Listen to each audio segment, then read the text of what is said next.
Last lang po, di ba healthy po yung claims nyo sa mga products nyo? Not just your brand po, but all brands here in TikTok. Pero bakit wala po kayo sa big pharmacies like Mercury Generica?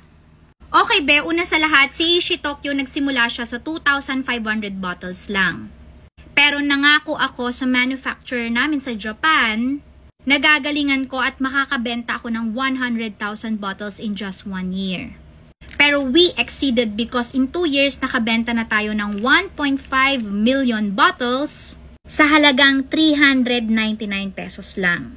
Ngayon, pwedeng-pwede nating pasukin ng Mercury kasi ISO, GMP, halal certified tayo. Pero alam mo ba na lahat ng nandun sa Mercury ay hindi ka makakakita ng 60 capsules 700 mg sa halagang 399.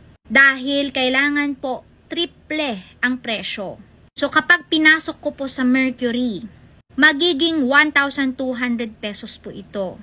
Dahil marami pong taxes, may commission pa ang Mercury, 6 months po ang payout doon.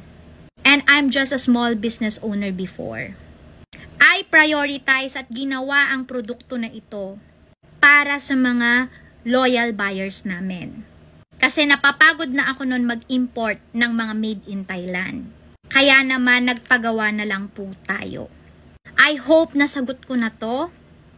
At hindi ko rin alam kung papayag ba ang mga users. Guys, payag ba kayo na ang Aishi Tokyo ay magmahal? Dahil kapag sinabi ninyo na yes, Miss Ayang, ilagay mo kami sa Mercury, sa 7-Eleven, sa Generica at malalaking kumpanya, I will do it for them. Nasa sa inyo sa comment section, mag-react na kayo kung gusto nyong magmahal, pero mas mabilis makuha ang Aishi Tokyo. Yun lang, be.